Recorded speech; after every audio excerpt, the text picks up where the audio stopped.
കൊച്ചിയിലെ മിക്ക ജിംനേഷ്യങ്ങളിലും സ്റ്റിറോയിഡുകളും സ്റ്റിറോയിഡ് അടങ്ങിയ പ്രോട്ടീൻ പൌഡറുകളും ഉപയോഗിക്കുന്നുവെന്ന വിവരത്തിന്റെ അടിസ്ഥാനത്തിലാണ് ഞങ്ങൾ അന്വേഷണം നടത്തിയത്.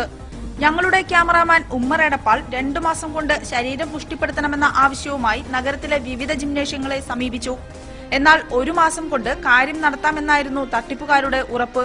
അരമണിക്കൂർ ജിംനേഷ്യത്തിൽ വ്യായാമം ചെയ്യുന്നതിനൊപ്പം പ്രോട്ടീൻ പൌഡർ കൂടി കഴിച്ചാൽ എല്ലാം എളുപ്പം.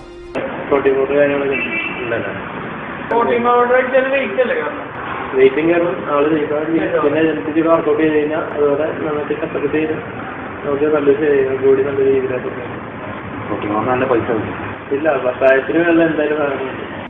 ബോട്ടിൽ മീൻസ് പാക്കറ്റാണ് വരുന്നത്.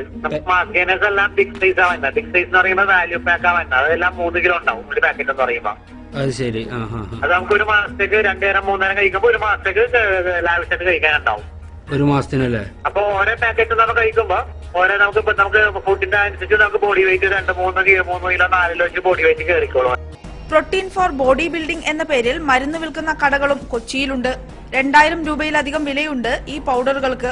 സ്റ്റിറോയിഡുകൾ അടങ്ങിയ പൌഡർ ഉപയോഗിക്കുന്നത് മാരകമായ ആരോഗ്യ പ്രശ്നങ്ങൾ ഉണ്ടാക്കുമെന്ന് ആരോഗ്യ വിഭാഗം പറയുന്നു. കിഡ്നി ഫെയിലിയർ ഉണ്ടാവും കാലക്രമേണ സ്ഥിരമായിട്ട് ഉപയോഗിക്കുമ്പോൾ.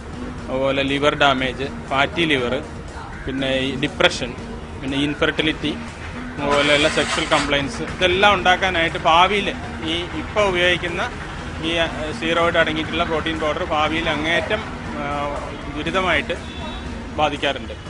എന്നാൽ ബോഡി ബിൽഡിംഗിന് ഇത്തരത്തിലുള്ള യാതൊരു പ്രോട്ടീൻ പൌഡറിന്റെയും ആവശ്യമില്ലെന്നാണ് വർഷങ്ങളായി ഈ രംഗത്തുള്ളവർ പറയുന്നത്.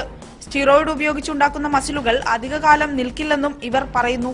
പെട്ടെന്നുള്ള മസിലുകൾ പെരുപ്പിക്കാൻ വേണ്ടി കൈ മസിലും മറ്റും പെരുപ്പിക്കാൻ വേണ്ടിയിട്ട് മരുന്ന് ഉപയോഗിക്കുന്ന എല്ലാ യുവാക്കളും തന്നെ എല്ലാവരും തന്നെ ഇത് ഉപയോഗിക്കുന്നവരുണ്ടെങ്കിൽ അത് നിർത്തണം എന്നാണ് എനിക്ക് അഭ്യർത്ഥിക്കാനുള്ളത്. കൊച്ചി നഗരത്തിൽ മാസങ്ങൾക്ക് മുൻപ് നടത്തിയ പരിശോധനയിൽ വിവിധ കേന്ദ്രങ്ങളിൽ നിന്ന് സ്റ്റിറോയിഡുകൾ അടങ്ങിയ ഹെൽത്ത് പൌഡറുകളും മറ്റും കണ്ടെത്തിയിരുന്നു.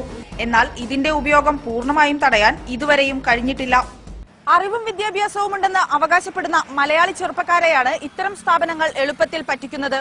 പെട്ടെന്ന് മസിൽ പെരുപ്പിക്കാനുള്ള മാർഗങ്ങൾ ആരോഗ്യത്തിന് തന്നെ വെല്ലുവിളിയാകുമെന്ന് നമ്മുടെ ചെറുപ്പക്കാരും ഓർക്കുന്നില്ല. ഉത്തരവാദിത്തപ്പെട്ടവർ ഉചിതമായ നടപടികൾ സ്വീകരിച്ചില്ലെങ്കിൽ ആരോഗ്യമുള്ള തലമുറയായിരിക്കും നഷ്ടമാവുക. ക്യാമറാമാൻ ഉമ്മർ എടപ്പാളിനൊപ്പം സന്ധ്യ ലക്ഷ്മണൻ, മീഡിയ 1 കൊച്ചി.